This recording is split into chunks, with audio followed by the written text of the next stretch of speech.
What happens when a football team's decisions ignite more drama than the game itself? That's exactly what happened in Cleveland, when the Browns quietly announced Dillon Gabriel as their starting quarterback. At first glance, it seemed routine, just another roster decision. But inside the locker room, the energy shifted instantly. Silence fell, thick and heavy, like you could slice it with a knife. Veterans froze mid-step, rookies glanced nervously around, and everyone seemed to feel it. Something about this decision didn't sit right. Myles Garrett, one of the team's most respected leaders, stood in the corner. No shouting, no gestures, just arms crossed, scanning the room. Its presence alone carried weight, more than any speech or pep talk ever could. It was the kind of silent statement that makes you lean in, trying to decode what's about to happen. And make no mistake, Garrett had seen this movie before. Cleveland-style chaos dressed up as strategy. He knew when a decision didn't sit right, was going to cause tension, and this one had storm coming written all over it. Meanwhile, Shedeur Sanders, quietly dominating practice with effortless precision, found himself on the sidelines. The man had been putting in work, slicing through drills with surgical accuracy, yet somehow the spotlight went elsewhere. And just like that, a simple starting QB announcement became the spark that set the locker room on edge. Players whispered, speculation spread, and the quietest moments carried more drama than a highlight reel ever could. Fans and analysts had no idea what had hit them. Social media exploded. Reporters scrambled for context, and everyone wanted a peek behind the scenes. But the real story wasn't about Gabriel's talent. It was about context, politics, and the unspoken dynamics that shape every decision on a professional football team. This wasn't just a quarterback battle. It was a lesson in leadership, accountability, and the quiet power of influence. By the time practice ended, one thing was clear. The Browns hadn't just named a starter, they had lit a fuse, and everyone in that facility could feel it. When the news dropped, the locker room froze. Dillon Gabriel, the rookie, was named the starter. Not Shedeur Sanders, not the player everyone had quietly agreed was outperforming him in practice. Just Gabriel. No press conference, no fanfare, just a simple announcement that hit like a grenade disguised as routine. The reactions were immediate. Half the team looked around, unsure if this was a joke. The veterans tried to keep composure, clapping and nodding, but the vibe said otherwise. Garrett didn't yell or throw a fit. He simply stood there, eyes locked on the ground, pacing with the weight of experience. You could almost feel his frustration buzzing through the room like static. Every other player instinctively mirrored that tension, realizing something was off. In that quiet, Garrett's presence spoke volumes. He had seen these decisions before, watched talent get overlooked, and knew how politics often overshadow performance. Gabriel had the mechanics, the drive, and the optimism, but Sanders had been commanding respect with his silent dominance in practice. And suddenly, the Browns' quarterback decision wasn't just about talent, it was about who got the narrative. Gabriel brought hope and energy, but Sanders brought control, precision, and consistency. Every snap, every throw, every read during practice had been flawless. Coaches couldn't help but notice the efficiency, the leadership, the subtle moves that earned silent respect from veterans. Sanders' work ethic was undeniable, and yet the announcement bypassed all that, favoring Gabriel for reasons nobody could immediately see. Inside the locker room, the divide grew. Some players backed the coaching decision, believing in the plan. Others watched Sanders and saw the player who had earned everything, moment through sweat and discipline. The tension wasn't just about talent. It was about fairness, recognition, and the unspoken rules that govern locker room hierarchy. This is where Garrett's experience became critical. He didn't need to raise his voice. His observations, pacing, and subtle smirks communicated everything, silently questioning the logic of the decision. It was the kind of quiet rebellion that draws attention without confrontation.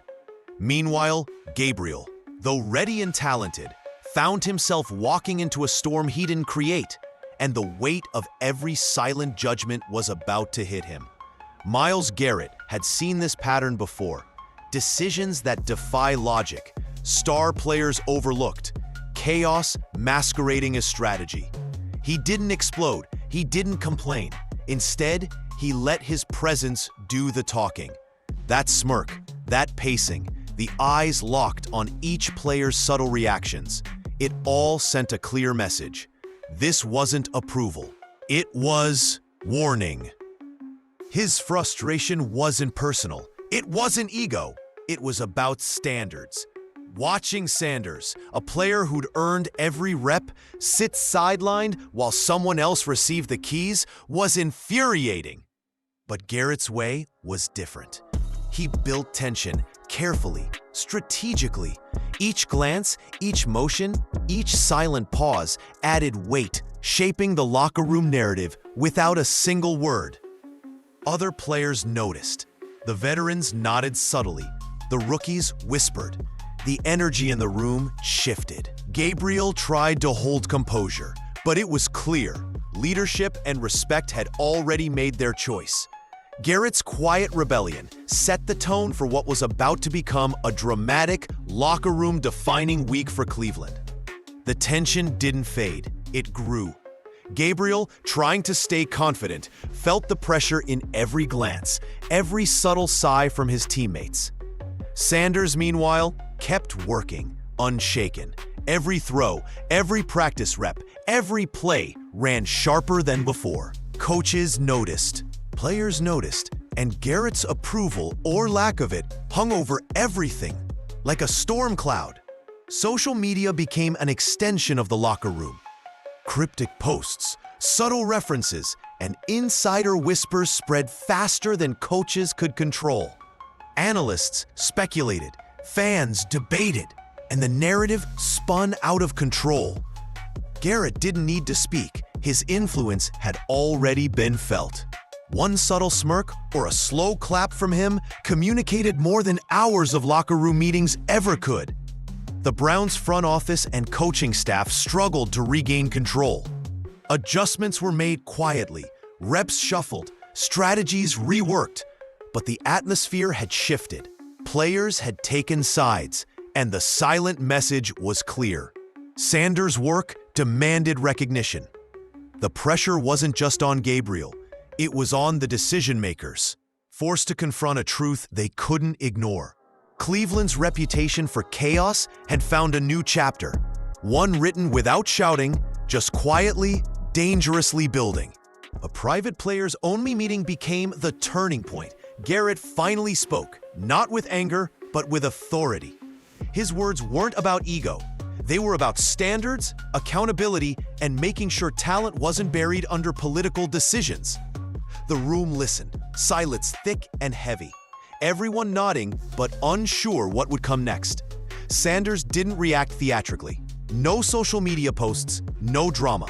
He simply continued his work, letting his focus and execution speak louder than any words could. The defense rallied, quietly supporting Garrett's message, and the locker room's energy shifted. It was a rebellion without noise, a polite yet undeniable state. Leadership had realigned the locker room. Momentum was shifting, silently but unmistakably. Everyone knew the story, even if the coaches hadn't yet caught up. Once whispers left the building, social media exploded. Cryptic posts, emojis, and subtle captions became fuel for speculation.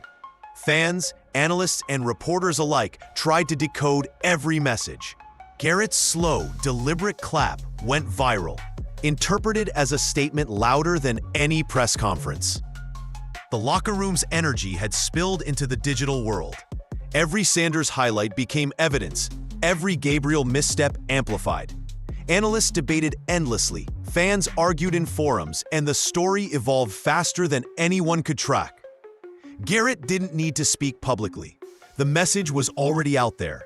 Leadership had taken a new form, one broadcast silently through gestures and reactions. And the world was watching. Coaching staff scrambled to regain control.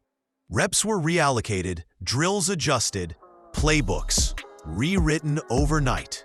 Sanders' dominance in practice became undeniable. Gabriel's reps were steady but scrutinized. Garrett's influence was felt everywhere, shaping the room without confrontation. The players had spoken through performance, focus, and quiet rebellion.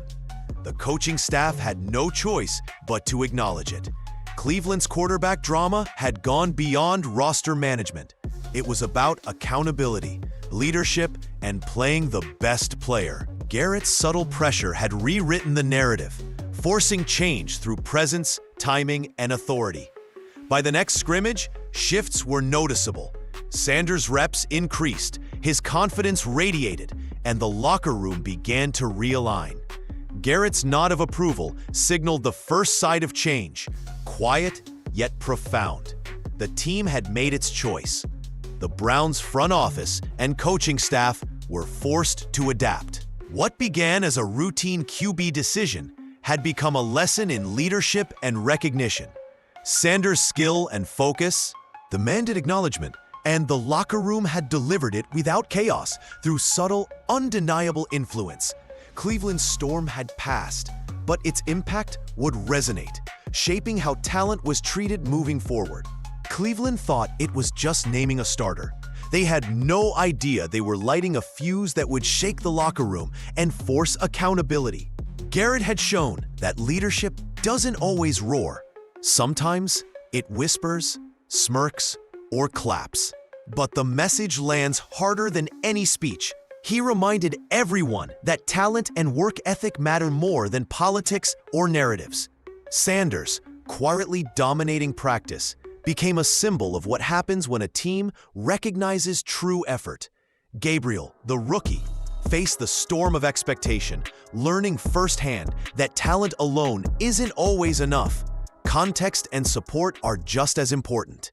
Meanwhile, the coaching staff and front office were confronted with a reality they couldn't ignore. The player's voice matters. This isn't just about football. It's about leadership, influence, and the power of subtle rebellion. Garrett's quiet authority reshaped the room, demonstrated how experience can guide a team, and forced an entire franchise to rethink decisions. Fans, analysts, and the media watched in real time as a story unfolded that was far more compelling than any press release. So next time you see a team making a decision that seems baffling, remember, the game isn't always played on the field.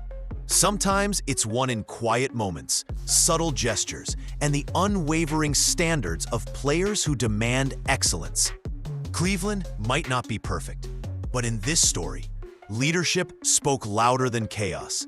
Don't forget to like, subscribe, and share, because the next chapter in this Browns saga promises even more drama, leadership lessons, and moments you won't want to miss.